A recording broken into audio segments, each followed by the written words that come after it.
I wanted to do a short video today about buying a car. I have a good friend who reached out to me recently and asked, Ryan, should I be buying a car right now? Tariffs are going into effect in early April. I'm really worried about the prices of cars going through the roof, up by $5,000, $10,000 per car. I need a car.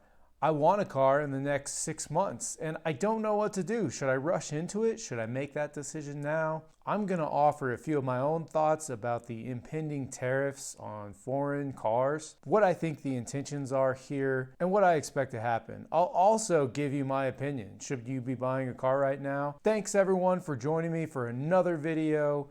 This is Simplify with Ryan. We talk about all things financial independence. I really appreciate your support. Please subscribe to the channel, like the video, all of those things. They're very helpful for me and free for you. So again, thanks. Let's grow this community and let me know if you have any questions. I'm always available and I'd love to help out. Now, when my friend called me, he said he needed a car, but I immediately jumped in and asked him a couple of questions. The first question that I think everyone should consider is, do you really need a car right now? I find that this is common in all times, but people seem to think that they need, and I use the word need because it's really important here, that they need a car. And in reality, they don't need a car.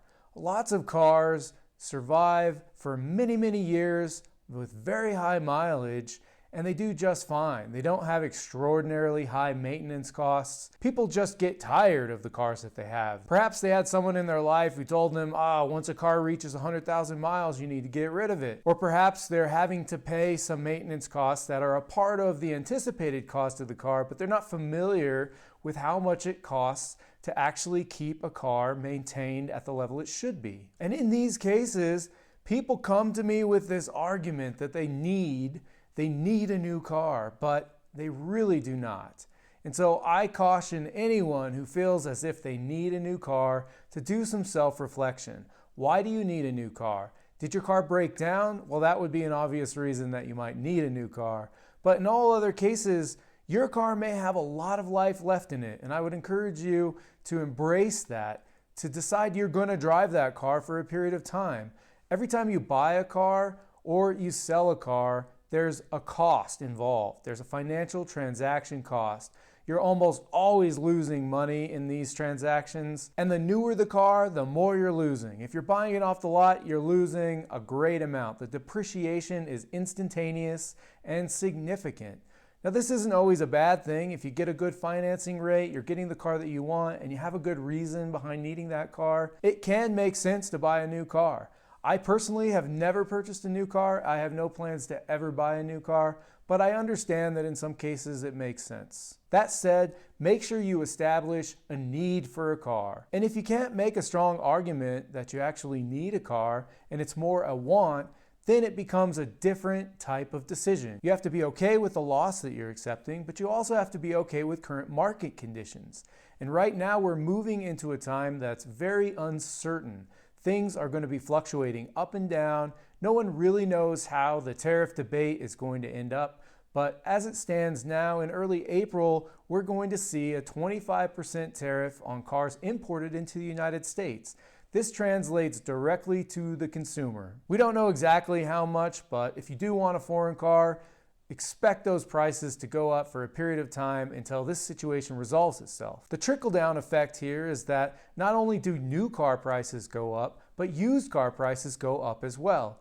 Now, we're only talking about imported cars from foreign countries. So this might drive consumers to American manufactured cars. This is part of President Trump's intention, to drive consumers to buy American built vehicles. Now, the one thing I really advise you not to do, even if you absolutely need a car, is to rush out and buy a car right now. I think making rash decisions in any case, especially based upon speculation in the news cycle, makes for a really bad decision-making process. It could lead you down a path that you don't want to go down.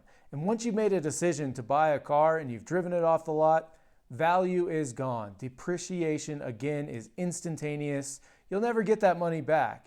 And in fact, if you're taking out a large loan on that vehicle, You might go underwater in time if the vehicle loses value and you owe more than the vehicle is actually worth.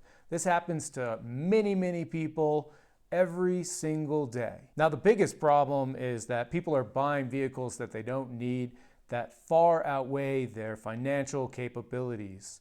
They're buying trucks for $60,000, for $70,000, for $80,000 even, but they don't have a need for a truck. Or maybe they do need a truck, but they really need a work truck. So in most cases, you should not be buying new. If you are buying a vehicle, look at the used market. The used market offers some amazing value.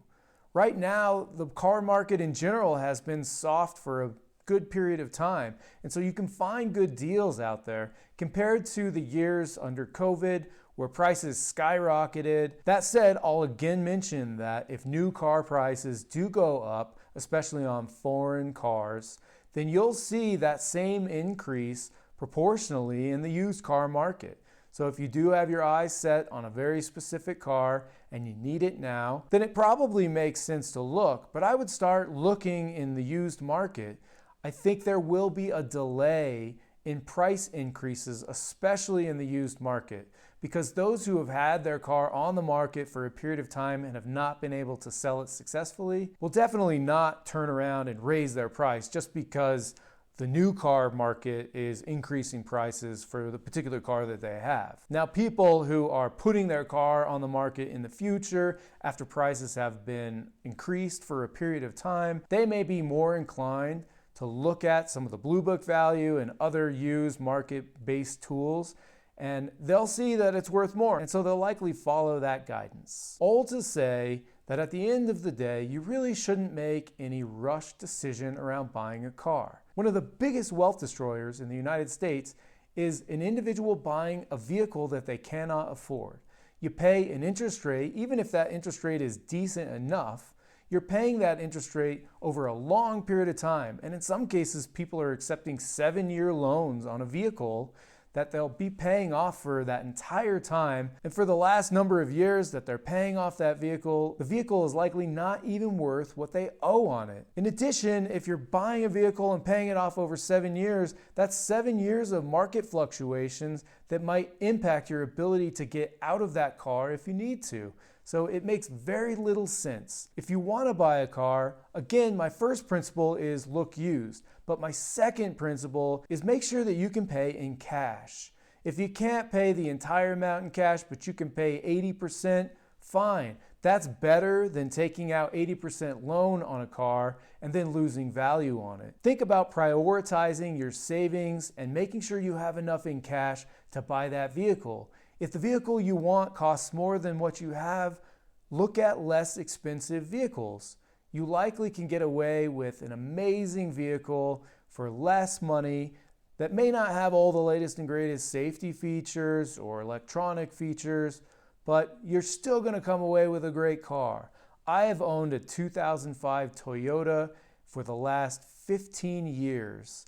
I have done only routine maintenance on this vehicle. I paid cash for it 15 years ago, and it still runs like a champion. I was so excited about this vehicle that when I needed another vehicle, I went out and bought almost the exact same vehicle made by Toyota. And I've had similar luck with that Toyota.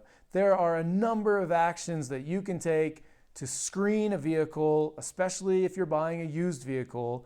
Make sure you're precautious. Make sure that you have the vehicle checked out by a professional. But if you do all the right things, you run the Carfax, you check the background of the vehicle, you're much likely to end up in a very good place at the end. You may not make money on the vehicle.